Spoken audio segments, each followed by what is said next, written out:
Welcome to கதை திரட்டு audio books. இந்த வீடியோவில் நம்ம என்ன கதை கேட்க போகிறோம்னா, "உன்னில் என்னை நான் கண்டேன்" கதையின் நிறைவு பகுதி. நம்ம சேனலை இது வரைக்கும் சப்ஸ்கிரைப் பண்ணாதவங்க சப்ஸ்கிரைப் பண்ணுங்க. பக்கத்தில் இருக்கிற பெல் ஐகானை கிளிக் பண்ணி ஆல்ங்கிற ஆப்ஷனை ப்ரெஸ் பண்ணுங்க. ஸோ தட் நம்ம போடுற கதைகளை உடனுக்குடனே நீங்கள் கேட்கலாம். வாங்க கதைக்குள்ளே போகலாம். மென்டலி மட்டுமல்ல, பிசிக்கலியும் அவங்களுக்கு கொஞ்சம் பிரச்சனை இருக்கு. அதாவது தெரியுமா? டாக்டர் அழுத்தமாய் கேட்க, உண்மையிலேயே மனம் குன்றிப் போய் அமர்ந்திருந்தான் செழியன். டஸ்ட் அலர்ஜியால லங்ஸ்ல கொஞ்சம் ப்ராப்ளம் ஆகி இருக்கு. இன்ஹேல் பண்ணணும் கொஞ்ச நாளைக்கு. மெடிசனும் தந்திருக்க. அதை தொடர்ந்து எடுத்துக்க சொல்லுங்க. சீக்கிரம் சரியாயிடும். தலையாட்டிவிட்டு எழுந்து நின்றான். வெளியேற போனவனை டாக்டரின் வார்த்தைகள் நிறுத்தியது. சொல்ல வேண்டியதில்லை. மருந்தை விட மாமருந்து, அரவணைப்பு, ஆறுதல் அதை கொடுங்க. அவங்களுக்குள்ள வேதியியல் மாற்றம் வந்தால் இந்த வேதியியல் மருந்துகள் தேவைப்படாது.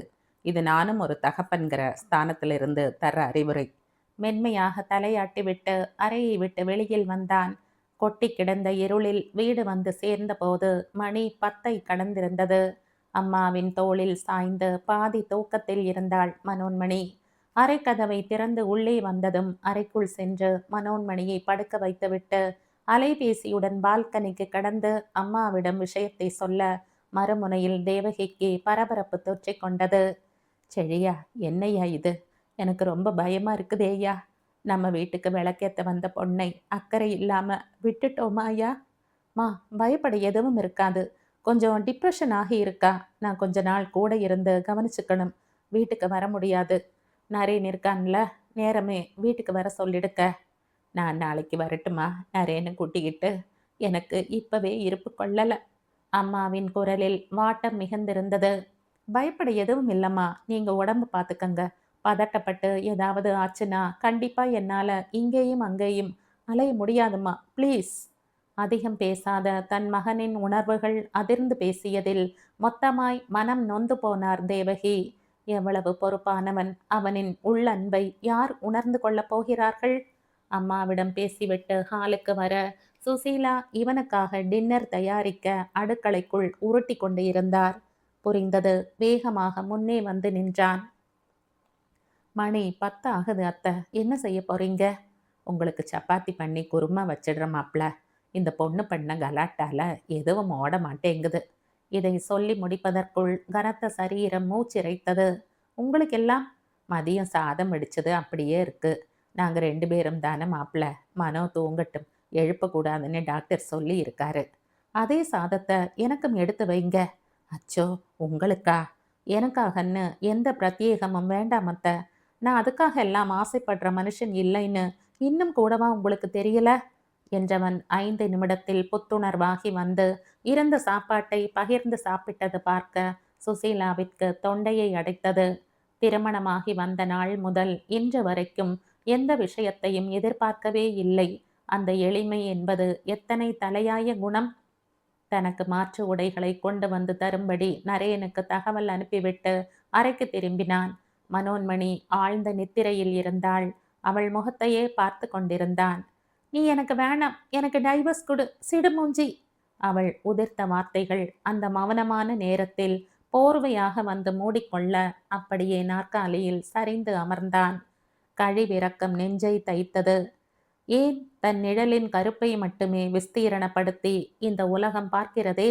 தன் நிஜத்தின் உண்மையை காண தவிர்க்கிறது. அவன் கேலியும் கிண்டலுமான ஜாலி பேர்வழி இல்லைதான். ஆனால் இளகிய மனமும் இதயமும் உள்ளவன்தானே. முகத்துக்கு இருக்கும் மரியாதை ஏன் இதயத்துக்கு இருப்பதில்லை? இதயத்தில் கள்ளம் வைத்து முகத்தில் புன்னகை வைத்து கொண்டு இருப்பவர்களின் அன்பால் என்ன புண்ணியம்? மனோவின் மீது அவனுக்கு எத்தனை அன்பிருக்கிறது! இன்று அவள் இப்படி ஆகி இருக்கிறாள் என்றால் எந்த இடத்திலும் தன் அன்பை அவள் உணரவே இல்லையா? கண்களை மூடி அமர்ந்திருந்தான். கண்களை குத்தி கிளறி போட்டாலும் உறக்கம் உனக்கில்லை என்று கையை விரித்தது. கடிகார முட்கள் 3க்கும் 4க்கும் நடுவில் இருந்தபோது மனோன்மணி கண் திறந்தாள். மெல்ல கண்களை சுழற்ற அறையின் மெல்லிய வெளிச்சத்தில் கொட்ட கொட்ட விழித்து கொண்டு இவள் முகத்தையே பார்த்து கொண்டு செழியன் அமர்ந்திருந்தான். இருளில் கண்களை கழுவி முடித்த முனையின் முடிவில் அமர்ந்திருந்தவனை பார்த்து ஒரு நொடி வியந்து மாலை நடந்த நினைவுகளை மீட்டெடுக்க முயல வேகமாக விளக்கை போட்டுக்கொண்டு எழுந்து வந்தான். சொல்லு மனோ, இப்ப எப்படி இருக்கு? கேள்வி கேள்வியாக இருந்தாலும் நெற்றியில் கை வைத்து சூடறிந்த போது அந்த உள்ளங்கையின் கதகதப்பு என்னவோ செய்தது. எங்கோ பார்வை இருக்க இந்த நடுநிசையில் அவள் அரை மயக்கத்தில் எதற்கு எழுந்திருக்கிறாள் என்று அறிய முடிந்தது. பாத்ரூம் கதவை திறந்து விளக்கை உயிர்ப்பித்து விட்டான். தரையில் கால் வைத்ததும் தள்ளாடியவளை கைப்பிடித்து பாத்ரூம் வாசலில் விட்டு வந்தான். அவள் திரும்பி வரும் வரைக்கும் காத்திருந்தான். கண்களில் மயக்கம் மிச்சமிருந்தது. இரவு கூட சாப்பிடாத வயிறு திய்யா முய்யா என்று கத்தி கிச்சு கிச்சு மூட்டியது. பசிக்குதா மனோ? அமைதியாகவே பதில் சொல்லாமல் அமர்ந்திருந்தாள். கிச்சனுக்கு சென்றவன் பாலை சூடு பண்ணி ஹார்லிக்ஸ் விட்டு கரைத்து கொண்டு 4-5 பிரெட் ஸ்லைஸுடன் வந்தான். அவளிடம் நீட்ட அப்போதும் அமைதியாகவே இருந்தாள். களைத்து பிரிந்து முகத்தில் தோரணம் கட்டியிருந்த முடிகளை ஒதுக்கி காது கடியில் விட்டான். டவலை எடுத்து முகத்தை அழுந்த துடைத்து விட்டான். ஏசியை நிறுத்திவிட்டு ஜன்னலை விசாலமாக்கி வைத்தான். விடியலுக்கான ஏற்பாடு வானத்தில் ஆரம்பமாகி இருந்தது.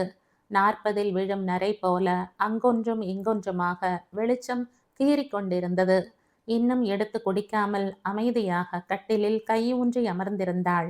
பக்கத்தில் வந்தவன் மெல்ல முகம் நிமிர்த்தி பட்டும் படாமலும் ஹார்லிக்ஸில் நனைத்து பிரெட் துண்டுகளை ஊட்டிவிட்டான்.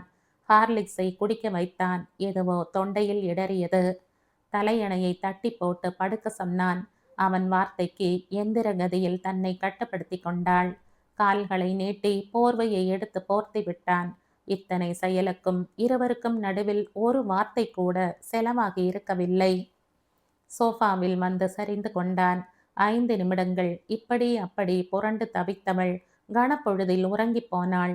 ஆனால் அவன் கண்களைத்தான் உறக்கம் கொத்த மறுத்தது. வெடிந்ததும் சுசீலா வந்து பார்க்க முன்கூட்டியே எழுந்து வெளியில் போயிருந்தான். மாசிலா மணியும் இல்லை. எங்கே சென்றார்கள் என்ற யோசனையில் தன்னை தொலைத்து கொண்டிருந்த நிமிஷம் வேர்க்க விறுவிறுக்க இருவரும் உள்ளே வர சுசீலாவின் கண்களில் கனத்த ஆச்சரியம். அட, வாக்கிங்கா போயிட்டு வந்திருக்கீங்க? அடராமா, எத்தனை தடவை நான் சொல்லி சொல்லி மாஞ்சேன். ஆனாலும் உங்களுக்கு மருமகன் வந்து சொன்ன பிறகுதான் எல்லாம் புரிஞ்சுதாக்கும். சுசீலா மூச்சிறைக்க கேலி செய்ய செழியன் அழகாய் புன்னகை புரிந்தான். மாமாக்கு இருக்கிற பிரச்சனைக்கு டெய்லி 1 மணி நேரமாவது வாக்கிங் போகணும் அத்தை. அப்பதான் எல்லாம் சரியாகும். காலையில போறது ரொம்பவே நல்லது. ஆனா முடியலைன்னு ஃபீல் பண்ணா சாயங்காலம் கூட போகட்டும். ஆனா தினமும் போகணும். நான் சொன்னா கேட்டா தானே மாப்ள? கேப்பார் அத்தை. உங்க வார்த்தையை கேட்காம என்ன செய்ய போறாரு என்றபடி அறைக்கு வந்தான். அப்போதுதான் எழுந்து அமர்ந்திருந்தாள் மனோன்மணி. எந்த வார்த்தையும் பேசாமல் பிரஷ்ஷில் பேஸ்ட் வைத்து கொண்டு வந்து தந்தான். பல் துலக்கி வர கீசரை ஆன் செய்து நேரம் பார்த்து நிறுத்தி வைத்தான். டவலோடு அவள் உள்ளே நகர ஹாலில் வந்து பேப்பருடன் காத்திருக்க ஆரம்பித்தான். கதவு திறக்கவும் அவளின் தலை ஒதுக்கி கிளிப் சொருகிவிட இமைக்காமல் அவனையே பார்த்து கொண்டிருந்தாள். மனோ, உனக்கு உடம்புக்கும் சரி மனசுக்கும் சரி எந்த விதமான குறையும் இல்லை. இதெல்லாம் நான் உனக்கு கவனிக்கிறதால ஏதோ பிரச்சனைன்னு நினைச்சுக்க வேண்டாம். சரி, கீழே வா, டிஃபன் சாப்பிட்டுட்டு வந்துடலாம். கைகளை பற்றி கொண்டு கீழே அழைத்து போனான். இருவரின் வருகை பெற்றவர்களின் கண்களை நிறைத்தது. டேபிளில் அமர வைத்து தட்டெடுத்து வைத்து இட்லிகளை பரிமாற சுசீலாவுக்கு என்னவோ போல் இருந்தது. நீங்க விடுங்க மாப்பிள்ள, நான் பார்த்துக்கிறேன். நீங்க போய் குளிச்சுட்டு வந்துடுங்க. இருக்கட்டும் அத்தை, நான் பார்க்கறதால என்ன இருக்கு? எனக்கும் இந்த அன்பெல்லாம் நிறைய இருக்குதான். ஆனா அதை இப்படி காட்டினா தான் புரியும்னு எனக்குமே தெரியல. அவன் வார்த்தை சுருக்கென்றது மூவருக்குமே. நரேன் கிட்ட ட்ரெஸ் எல்லாம் எடுத்துட்டு வந்து தர சொல்லியிருக்கேன். வந்த பிறகுதான் குளிக்க போக முடியும். நான் ஒரு வாரம் ஆஃபீஸ் லீவு போட்டிருக்கேன். இங்கே தான் இருக்க போகிறேன். ஆனால் எனக்காகன்னு எதையாவது ஸ்பெஷலாக செய்தா நான் அப்படியே கிளம்பிடுவேன். கண்டிப்பாய் சொல்லிவிட்டு சோஃபாவில் பேப்பருடன் சென்று அமர்ந்து கொண்டான். சாப்பிட்டு முடித்துவிட்டு வந்தவளுக்கு டாக்டர் தர சொல்லி இருந்த மாத்திரைகளை பார்த்து எடுத்து தந்தான். உடனே போய் படுக்க வேண்டாமனோ, ஹால் உட்காந்து டிவி பாரு. உனக்கு பிடிச்சது எதுவா இருந்தாலும் கொஞ்ச நேரம் ரசனையா பாரு. அது கார்ட்டூனா இருந்தாலும் சரி. டிவியை ஆன் செய்துவிட்டு தோட்டத்தில் சென்று அமர்ந்து கொண்டான். நரேன் உடைகளை கொண்டு வந்து தந்துவிட்டு விசாரித்துவிட்டு போனான். அதன் பிறகே குளித்து சாப்பிட்டு வெகு இயல்பாக இருந்தான். அங்கே மாப்பிள்ளை என்ற எந்த முகமூடியும் இல்லாத கம்பீரத்தோடு வளைய வந்தான். விருந்தில்லாத சாப்பாட்டை விகல்பம் இல்லாமல் சாப்பிட்டான். அவனே எடுத்து மனோன்மணிக்கு பரிமாறினான். இதெல்லாம் பார்க்க பார்க்க பெற்றவர்கள் கண்கள் நிறைய, அதில் மனோவை குற்றம் சாட்டும் இயல்பு வழிய தொண்டையை செருமிக் கொண்டு சொன்னான். இத்தனை பணிவிடையும் நான் இயல்பா தினமும் செய்துட்டு இருந்ததா நீங்க நினைச்சா? சாரி மாமா, சாப்பிட்டியா மனோன்னு கேட்டிருக்க. ஆனா அவ சாப்பிடும்போது நின்னு அவளுக்கு என்ன பிடிக்கும்னு தெரிஞ்சுக்க முயற்சி பண்ணதில்ல. ஒரு வாழ்க்கையில பொருந்தி போற ரெண்டு பேர் பரஸ்பரம் புரிதல்களோடு இருக்கணும். காலப்போக்கில் எல்லாம் தன்னால கவனத்துல வரும்னு நான் என் கடமைகளை மட்டுமே சுமந்துட்டு தெரிஞ்சது என் தரப்புல மிகப்பெரிய தப்பு. உடைத்து பேசி அந்த நேர்மையில் பெற்றவர்கள் சிலிர்த்து நிற்க, மனோன்மணி சாப்பாட்டில் கோலம் போட்டபடி சாம்பார் கிண்ணத்தை விரித்து கொண்டிருந்தாள். இப்ப நான் அதை சொல்றதுக்கு காரணமே, ஏதோ நான் மனோவை உள்ளங்கையில வச்சு தாங்கியும் அவள் முரண்பட்டதா நீங்க நினைக்க கூடாது இல்லையா? அதுக்குத்தான். சாப்பிட்ட தட்டை அவனே எடுத்து போய் அலம்பி வைத்து விட்டு வந்தான். மறுவேளை மருந்து, கொஞ்சமாய் ஆகாரம், வாசிக்க சில புத்தகங்கள், கார்ட்டூன், டிவி என்று மனோன்மணியை இயல்பாக வைத்து கொண்டிருந்தான். தினமும் அவனே மருத்துவமனைக்கு அழைத்து போனான். இருவருக்கும் நடுவில் பேச்சு வார்த்தைகள் இல்லாவிட்டாலும் அவனே ஏதாவது சம்பந்தமில்லாத விஷயத்தை பேசிக்கொண்டே இருப்பான். அவனுடைய செயலில் அழுத்தம் மெல்ல மெல்ல அவள் மனதில் இருந்து கீழ் இறங்கத் தொடங்கி இருந்தது. வார்த்தைகள் இல்லாமல் அமைதியாக இருந்தாலும் பார்வைகளின் ஸ்பரிசத்தில் அவனுடைய சேவைகளை தான் உணர்ந்து கொண்டதாக உணர்த்தி கொண்டே இருந்தாள். கொஞ்சம் தாட்டியான தேகத்தில் இருந்த சுசீலாவிற்கு ஓடியாடி வேலை செய்ய முடியாமல் சிரமம் இருப்பதை அந்த 4-5 நாளில் உணர்ந்து கொண்டான். ஏன் அத்த, வேலைக்கு துணைக்கு ஆள் வச்சுக்கலாம் இல்ல? தனியா நீங்க ஏன் கஷ்டப்படுறீங்க என்றான் பரிவாக. வச்சுக்கலாம் மாப்ள, முதல்ல இருந்தாங்க தான், நான் தான் இப்ப வேண்டாம்னு நிறுத்திட்டேன். மனோ கல்யாணமாகி போன பிறகு நாங்க 2 பேரும் தனியா இருக்கோம். அதுவும் அத்தனை உடல் சுகம் இல்லாதவங்க. இதுல நம்பி எப்படி ஆளை வச்சுக்கிறதுன்னு ஒரு தயக்கம். நல்ல எச்சரிக்கை உணர்வுதான், எல்லாம் சரியாயிடும் அத்த. உங்களுக்காக சிட்டிக்குள்ள மாமா சொன்ன மாதிரியே ஃப்ளாட் பார்த்துருக்கேன். இந்த பிரச்சனையெல்லாம் முடிஞ்சா போய் பார்த்துட்டு முடிச்சுட்டு வந்துவிடலாம். பக்கத்துல இருந்தா நாங்களும் அடிக்கடி வந்து போக முடியும், நீங்களும் வந்து போக முடியும். அத்தனையையும் காதுகளுக்குள் ஏற்றிக்கொண்டே அமர்ந்திருந்தாள் மனோன்மணி. 8 நாள்கள் என்பது ஒரு எட்டு வைத்த வேகத்தில் கடந்து ஓடியிருக்க, மெல்லிய தெளிவு மனோன்மணியின் முகத்தில். இடையில் தேவகி வந்து பார்த்துவிட்டு போயிருந்தார். அவரை நிமிர்ந்து பார்க்க தர்ம சங்கடப்பட்டு கொண்டு அமர்ந்திருந்தாள். ஆற்றாமையில் வந்து விழும் வார்த்தைகள் அறிவை துணையாக கொண்டு வந்தனவா என்று கேட்டால் தெரியாது. ஆழ் மனதின் ஏக்கங்களே அழியாத ஆசையாக, அது ஒரு கட்டத்தில் பேராசையாய் முனை சீறிக்கொள்கிறது. எந்த இடத்திலும் புளித்து போகாத நினைவுகள் மீண்டும் தட்டி எழுப்பி பார்க்கப்படும் போது ஆதங்கம் மட்டும் தந்தால் அந்த வாழ்க்கையில் பெருவாரியாக அநீதம் இருக்கவே முடியாது. ஆசைகள் மற்றும் கனவுகளின் தொகுப்புதான் வாழ்க்கை என்று எப்படி தீர்மானிக்க முடியும்? வாழ்க்கை என்பது அடுக்கி 100 சுவாரஸ்யங்களையும் திடுக்கிடல்களையும் ஒளித்து வைத்துள்ள பயணம் அல்லவா? அதில் நான் எதிர்பார்த்த சுவாரஸ்யங்கள் இல்லை என்று கூறி எப்படி திரும்பி வர இயலும்? மனோன்மணிக்கு பிடிக்கும் என்று ரவாலாடு பிடித்து கொண்டு வந்திருந்தார் தேவகி. மனசு பொங்கி போனது. உனக்கு என்ன குறை ராஜாத்தி? ஏன் மனசு தடுமாறி போயிட்ட? செழியன் கிட்ட கால் பண்ணி கேட்டப்ப ஏதோ மன அழுத்தத்துல இருக்காமா, சரியானதும் வரேன்னு முடிச்சுக்கிட்டான். உனக்கு என்னதான் பிரச்சனை? தேவகி கேட்டபோது புரிந்தது. செழியன் இங்கு நடந்த எதையும் வீட்டில் சொல்லவே இல்லை என்று. மிடறு கூட்டி விழுங்கினாள். அவள் தலையை ஒதுக்கி விட்டார்.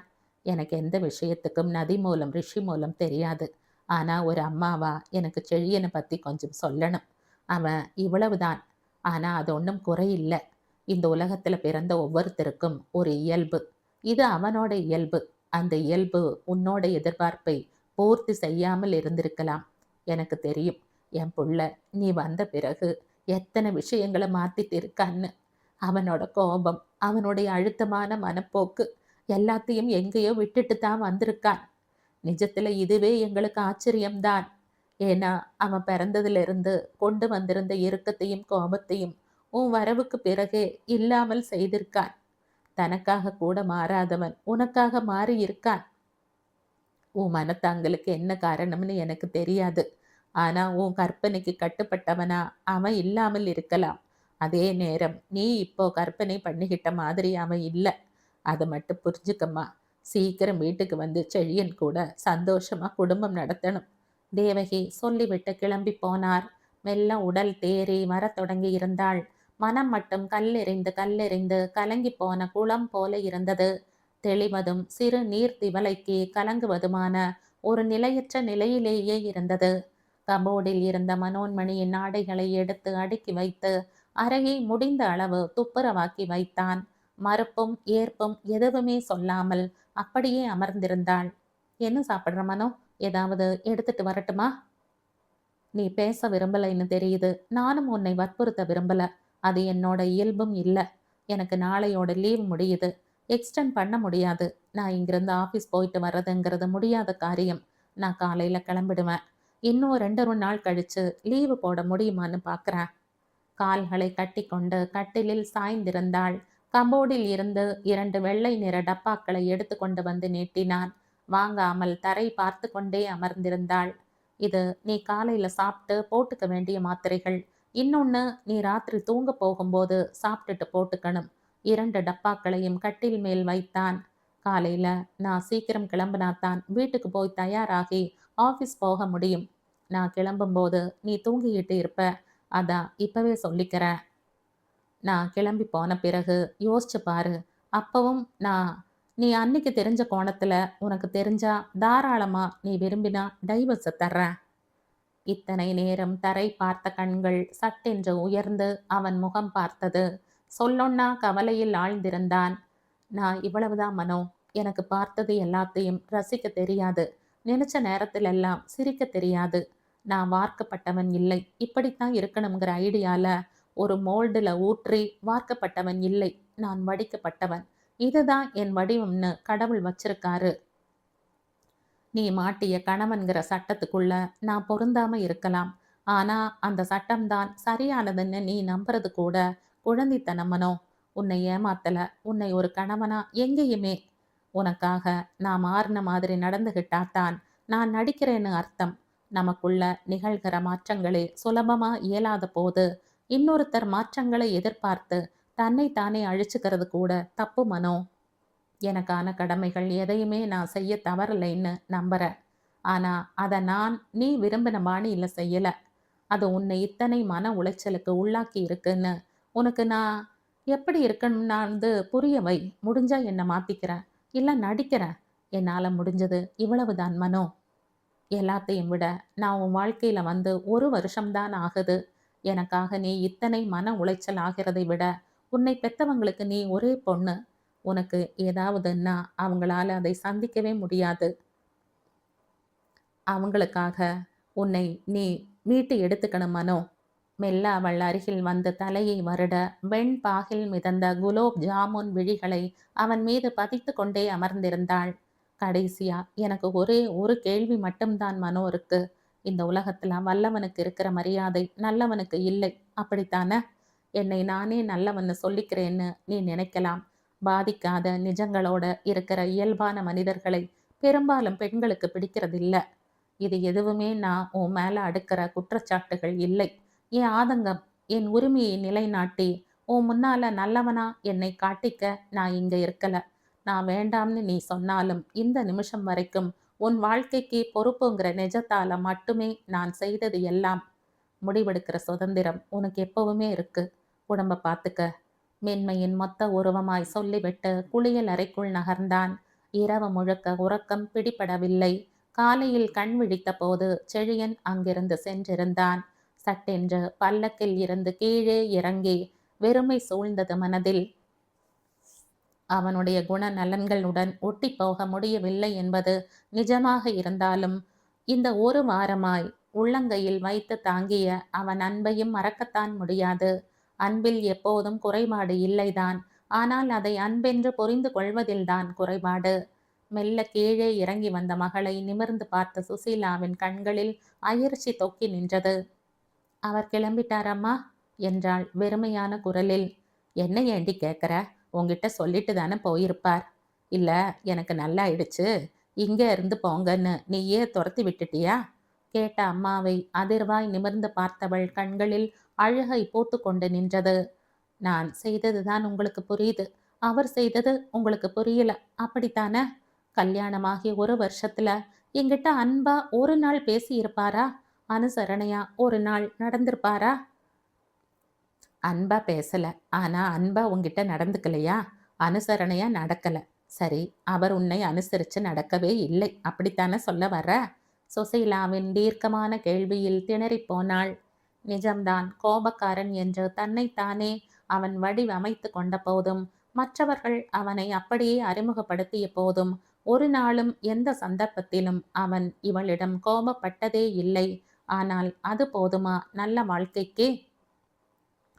உங்கள மாதிரி பொண்ண பெத்தவங்களுக்கு எப்பவும் ஆண்தான் உசத்தி. எப்பவும் அவங்க பக்கம் மட்டும்தான் உங்க நியாயம் இருக்கும்.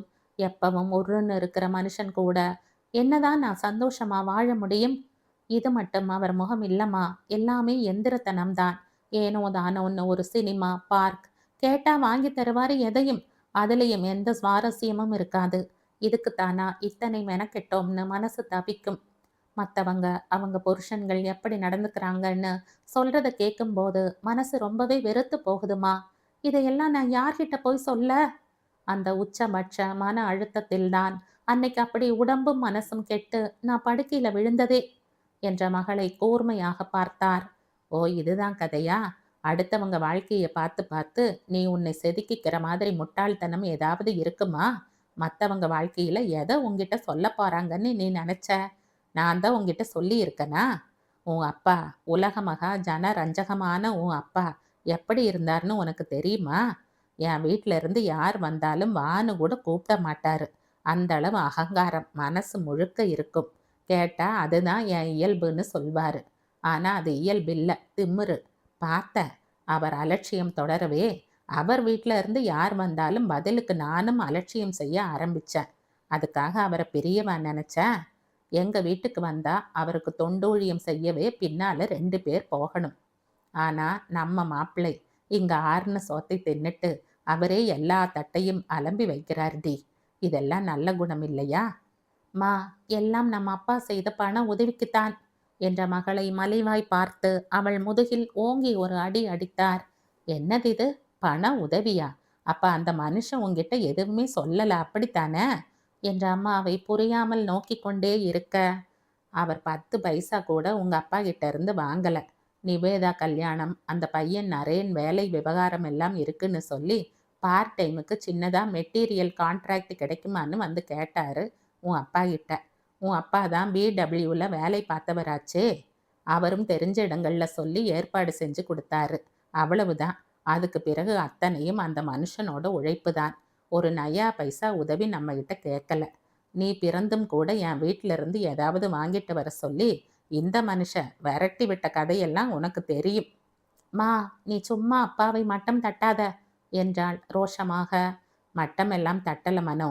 இதெல்லாம் அவருடைய குண குறைபாடுதான் ஒழிய குற்றமெல்லாம் இல்லவே இல்லை. அதுக்கு பிறகும் இந்த நிமிஷம் வரைக்கும் கூட முரண்பாடுகளை மறந்துட்டு சேர்ந்து வாழறமே, அதுதான் தாம்பத்தியம். நமக்கு கிடைச்ச வாழ்க்கை தான் நம்மோடது. அடுத்தவங்க வாழ்க்கைக்கு ஆசைப்படுறது எந்த விதத்துல சரியான அளவீடு? இதெல்லாம் அட்வைஸ் பண்ணா புரியாது, உணரணும். ஆணோ பொண்ணோ துணைகள் சர்க்கஸ்காரங்க கிடையாது. நீங்க நினைச்சபடி அந்தர் பல்ட்டி அடிச்சு உங்களை சந்தோஷப்படுத்த. எத்தனை எதிர்பார்ப்புகளை ஏமாற்றினாலும் நல்லவனா இருந்தா அத்தனை குறைகளும் ஒண்ணுமே இல்லை. அதே நேரம் எத்தனை வித்தை காட்டினாலும் அடிப்படையில நல்லவனா இல்லாத மனிதனா போனா அவனை திருமணம் செய்யறவங்க வாழ்க்கையே வீண் இல்லையா? சுசீலா சம்மட்டியால் அடித்தது போல் பேசி கொண்டிருக்க இத்தனையும் உணர்ந்தே இருந்த மனோவின் இதயம் விண் விண் என்று வலித்தது. கண்களை மூடிக்கொண்டு நிலைப்படியில் சாய்ந்து கொண்டு நின்றாள், மௌனம் என்ற இதழ்களோடு. அதன் பிறகு முடிந்து தொடங்கிய நாள்களில் சுசீலா மகளிடம் எதுவுமே கேட்கவில்லை. உன் வாழ்க்கை உன் கையில் என்ற முடிவாகவே இருந்தது அந்த மௌனங்கள். 2 முறை மாசிலா மணியை அழைத்து பேசிக் கொண்டிருந்த செழியன் கூட இவளிடம் பேசவே இல்லை. சிட்டிக்குள் வீடு பார்த்துவிட்டு அது குறித்து பேசிக் கொண்டிருந்தான். மனோவின் உடல்நிலை குறித்து விசாரித்தானே தவிர மனோவிடம் நேரடியாக பேசவே இல்லை. ஏனோ இதயத்தின் ஒரு பக்கம் இனம் புரியாத வலி படர்ந்தது. நல்லவன்தான், இதைவிட சிறந்தவனுக்கு எங்கே போய் அலைய என்ற நிதர்சனம் முகத்தில் அடித்தது. வல்லவனுக்கு உள்ள மரியாதை இங்கே நல்லவனுக்கு இல்லை. அவன் இறுதியாய் சொல்லிவிட்டு போன வார்த்தைகள் அப்படியே இதயத்தில் இருந்து மிதந்து வந்து தொண்டையை அடைத்தது. எத்தனை நியாயமான வலி அந்த இதயத்தில்! இயல்பான மனிதன்தானே. நான் அன்பு காட்டிக்கொண்டே இருக்கிறேன் என்று சொல்ல தெரியாததாலே அந்த அன்பில் மாற்றம் வந்துவிடுமா என்ன? யோசனைகள் விரிந்து கொண்டே அலை அலையாய் விரவிக் கொண்டிருக்க கீழே இருந்து வந்த அம்மாவின் சத்தம் அவளை நினைவுக்கு தட்டி கொண்டு வந்தது. கீழே இறங்கி வந்தவளின் கண்கள் ஆச்சரியத்தில் விரிய சரையு நின்று கொண்டிருந்தாள். ஹேய் சரையு, வா வா! கை பற்றி அழைத்து வந்து சோஃபாவில் அமர வைத்தாள். என்னடி, உடம்பு முடியலையாமே? எனக்கு ஒரு கால் பண்ணி சொல்லணும்னு உனக்கு தோணலை இல்ல? நேத்து வழியில் அம்மாவை பார்த்ததும் சொன்னாங்க. என்னாச்சடி? அவள் கேட்க என்ன பதில் சொல்வது என்று அறியாமல் அம்மாவை நிமிர்ந்து பார்த்தாள் மனோன்மணி. நல்லா கேளு சரையு, அவங்கவங்க வாழ்க்கையை வாழணும். அதை விட்டுட்டு அடுத்தவங்க வாழ்க்கையை பார்த்து முகத்தை தெருத்துறது, புலியை பார்த்து பூனை சூட்டு போட்டுக்கிற மாதிரின்னு நல்லா உரைக்கிற மாதிரி சொல்லிட்டு போ. மா! அம்மாவை அடக்க சுசீலா தோளில் இடித்து கொண்டே நகர்ந்தார். என்னாச்சடி, அம்மா ரிடில்ஸ் போட்டுட்டு போறாங்க? உனக்கும் செழியனுக்கும் எதுவும் பிரச்சனையா? பிரச்சனைன்னு இல்லடி, ஏனோ சரியா பொருந்தல. எத்தனை ஏக்கங்களைத்தான் விழுங்கி விழுங்கி ஜீரணம் பண்ண. கேட்டு கேட்டு கனவுகளையும் ஏக்கங்களையும் நிறைவேற்றிக்க இது என்ன சம்பிரதாய உலகமா? நிஜம்டி. தங்க ஊசிங்கிறதுக்காக கண்ணுல குத்திக்க முடியுமா என்ன? உதடு துடிக்க கேட்டவளை பார்த்து கொண்டே இருந்தாள் சரையு. சரி விடுமனோ, சில விஷயங்கள் அமைதியா விட்டுட்டா தன்னாலே சரியாயிடும். அதை சரி பண்ண எந்த மெனக்கெடலும் செய்யக்கூடாது. அதுதான் இந்த நோய்க்கு மருந்து. தோழியின் கைகளை பற்றி கொண்டாள். அம்மா கொண்டு வந்து கொடுத்த ஸ்நாக்ஸை இருவரும் முடிக்க இத்தனை நாள் மனோவின் முகத்தில் இருந்த வருத்தம் எல்லாம் தொலைந்து போய் முகம் கொஞ்சம் நிம்மதியை பேசியது. சொல்லுடி, உன் வாழ்க்கை எப்படி போகுது? எங்க உன் ரொமான்டிக் ஹீரோவை காணோம் என்றாள் முகமெல்லாம் சிரிப்பாக. சரையு விரக்தியாக சிரித்தாள். இருக்காரு, ஆனா நீ சொன்ன அடைக்கல பெயர்கள் சூட்டிக்கிற நிலையில அவர் இல்லை இப்போ. பனி கரைஞ்சதும் தான் சூரியனோட நிஜ முகம் தெரியும். நான் கனவு கண்ட மாதிரித்தான் இருந்தார். ஆனா அது ஒரு ஃபேண்டசி உலகம். அங்க பிரச்சனைகளை வராத வரைக்கும் தான் சுகம் இருக்கும். பிஸ்னஸ்ல பெரிய அடி. ஆனா இதையெல்லாம் நிமிரக்கூடிய சரிவுதான்னு என் அப்பா சொல்றாரு. அதையே அவரால் சமாளிக்க முடியல. என் அப்பா தூக்கி நிறுத்த சிரமப்பட்டு அவரும் சேர்ந்து சரிஞ்சதுதான் மிச்சம். பிஸ்னஸ் விழுந்ததுல இருந்து குடி கும்மாளம்னு இன்னொரு முகம். வெறுத்து போச்சு மனோ. அப்பா கிட்ட போய் காசு வாங்கிட்டு வந்து கொடுத்தே நான் பாதியா மெலிஞ்சுட்டேன். சரையு கண்களை நாசுக்காய் துடைத்து கொண்டாள். மனோ வியப்பை விழுங்க முடியாமல் அமர்ந்திருந்தாள். அடிப்படையில நல்ல மனிதனா இருக்கிறவன் எப்பவும் மாறமாட்டான் மனோ. சின்ன சின்ன விஷயத்துக்கெல்லாம் சுணங்கி போறவன் உண்மையான மனிதனா இருக்க முடியாது. அதான் வந்ததும் சொன்னேன், யாரையும் நல்லவர்னோ கெட்டவர்னோ ஒரு பார்வையில முடிவு செய்யக்கூடாதுன்னு. சில நிமிஷத்துக்கு பிறகு அவளே தொடர்ந்தாள். யோசிடி, எந்த முடிவையும் உணர்ச்சிகளை மட்டும் வச்சு முடிவு செய்யாத. உணர்ந்து முடிவு செய், அதான் நல்லது. சரையு எழுந்து கொண்டாள். அவள் வந்த நிமிஷத்தில் இருந்த குழப்பத்தை விட இந்த நிமிஷம் அதிகமாய் மனோன்மணியை ஆட்கொண்டிருந்தது.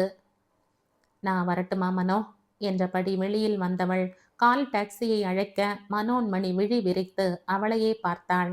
கார் என்னாச்சடி? அவர் எடுத்துட்டு போயிருக்கார். நான் இப்ப அப்பா வீட்டில தான் இருக்கேன்.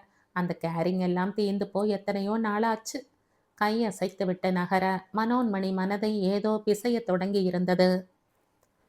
பூ பாரற்று கிடந்த செடி எல்லாம் பூ பூக்க ஆரம்பித்திருந்தது. கேட்பாரற்ற பூமியில் தானே விழுந்த விதைகள் முளைக்க ஆரம்பித்திருந்தன.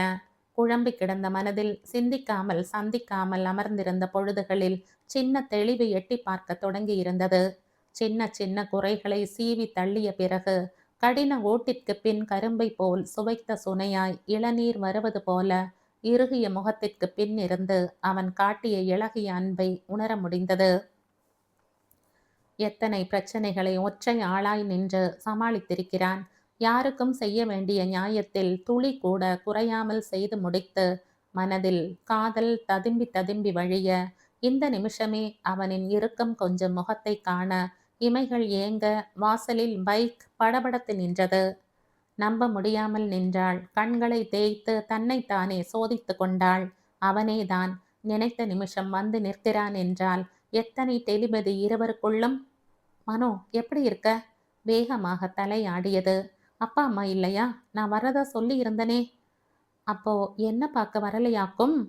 அவங்க ஆஞ்சநேயருக்கு வெற்றிலை மாலை சாத்த போயிருக்காங்க.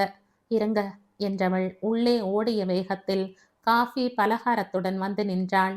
அதற்குள் ஹாலில் இறைந்து கிடந்த புத்தகங்களை ஒழுங்கு செய்து சோஃபா குஷன்களை சரியாக்கி கொண்டிருந்தான். அன்று அம்மா சொன்னது நினைவில் வர கண்கள் கரிக்க ஓடி சென்று அவன் முதுகில் முகம் புதைத்து அணைத்து கொண்டாள். ஒரு நொடி தடுமாறியவன் பிறகு மெல்லிய புன்னகையை முகத்தில் விதைத்து கொண்டு அமைதியாக நின்றான். மெல்ல கை நீட்டி முன்னால் அவளை இழுத்து அணைத்து கொண்டான். அவள் உச்சியில் நாடி பதிக்க தந்த அன்பில் தன்னை தொலைத்து விசும்பிக் கொண்டு நின்றாள். எதுக்கு அழுகையாம் இப்போ? I am sorry. ஏதோ குழப்பத்துல உங்களை ரொம்பவே காயப்படுத்திட்டேன். அதை கூட யோசிக்காம எனக்கு முடியாம இருந்தப்போ குழந்தை மாதிரி என்னை பார்த்துக்கிட்டீங்க. நான் அதையெல்லாம் யோசிக்கவே இல்லை மனோ.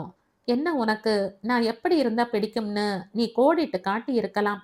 கண்டிப்பா என் இயல்பை எல்லாம் நான் மாத்திட்டு இருக்க மாட்டேன். ஆனா உன் கனவுகளை எத்தனை நிஜமாக்க முடியுமோ அந்த மாதிரி காதலிச்சிருப்பேன். அவன் சின்ன குரலில் சொல்ல சிவந்து போனாள். கனவு, மண்ணாங்கட்டி அதெல்லாம் எதுவுமே நிஜம் இல்ல. நிலாவை நம்பி வீட்ல விளக்கு போடாதவன் கதைதான் அது.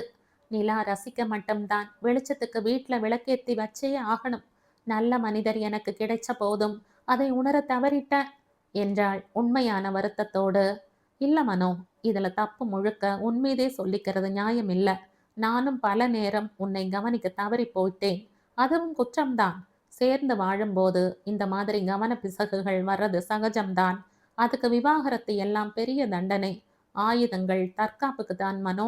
நீ அதை நம்ம உறவை அழிக்க எடுத்தப்போதான் ரொம்ப வருத்தமா இருந்தது. அந்த தனிமை இருவரின் மனக்குறைகளை அலசி அலசி முழுக்க எதுவும் இல்லாமல் ஆக்கி முடித்திருந்தது. பிரச்சனைகள் தீர்ந்த போது மனம் சிறகில்லாமல் பறப்பது போல இருந்தது. வீடு பார்த்துட்டேன்னு மாமா கிட்ட சொல்ல வந்தேன். அவங்களும் நம்ம பக்கத்திலேயே வந்துட்டா ரொம்ப நிம்மதி. அடிக்கடி என்னாலையும் வந்து பார்க்க முடியல மனோ. இத்தனை வேலைகளுக்கு நடுவே இந்த வேலையையும் செய்திருக்கிறான் என்ற போது மனம் கனிந்து போனது. உள்ளே போனவள் 10 நிமிடத்தில் தயாராகி கையில் பையோடு வர செழியன் விசித்திரமாய் பார்த்தான். எங்க கிளம்பிட்ட மனோ? பிட்டே இல்ல, டோம், நம்ம வீட்டுக்கு. அச்சோ, மாமா அத்தை எல்லாம் இன்னும் கோயிலிருந்து வரலையே. அவங்க வர சாயந்தரமாகும். அது வரைக்கும் என்னால இங்க இருக்க முடியாது. நாம் அப்படியே சுத்தி அடிச்சிட்டு வீட்டுக்கு போறோம் என்றாள் கண்களில் ஆனந்தம் பொங்க. அப்ப வீடு? பூட்டி சாவிய மேல் வீட்டில் கொடுத்துட்டு கிளம்ப வேண்டியதுதான் என்றவள் இவனை இழுத்து கொண்டு வெளியில் வர அவள் முகத்தில் தொக்கி நின்ற சந்தோஷத்தில் அவன் உலகத்தையே மறந்து நின்றான். திருமணமாகி இத்தனை நாளில் முதன்முறையாய் முழு காதலோடு பில்லியனில் அவள் தொற்றிக்கொண்டு தோளில் முகம் புதைக்க அத்தனை துயரங்களும் கிளம்பிய புழுதி புகையில் காற்றோடு கலந்து மறைந்திருந்தது. எனக்கு இப்படி உங்க கூட பைக்ல போறது ரொம்ப பிடிக்கும். சாப்பிடும்போதே சட்டுன்னு முகம் நிமிர்த்தி பார்த்து என்னை சாப்பிட்டாச்சான்னு கேட்குற அக்கறை பிடிக்கும். எங்க போனாலும் எல்லாருக்கும் பிடிச்சதை மறக்காம வாங்கிட்டு வர அந்த நேர்த்தி பிடிக்கும். அப்புறம் காதுகளுக்குள் கிசுகிசுத்து கொண்டே அவனை இன்னொரு உலகத்துக்கு அழைத்து சென்று கொண்டிருந்தாள். சாலைகளை கரைத்து அவர்களின் சந்தோஷ பயணம் தொடங்கி இருந்தது. எதிர்பார்ப்புகள் என்ற ஜிகினாத்தாள் பிரித்தெறியப்பட்டு யதார்த்தம் என்ற நிஜத்தின் பிம்பம் அன்பளிப்பாய் மின்னியது. எல்லோர் வாழ்க்கையும் எதிர்பார்ப்புகளை நிறைவு செய்வதில்லை.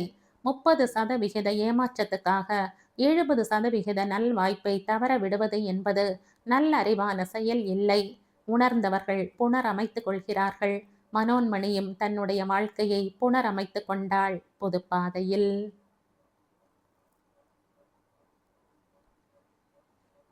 இதோடு இந்த கதை முடியுது.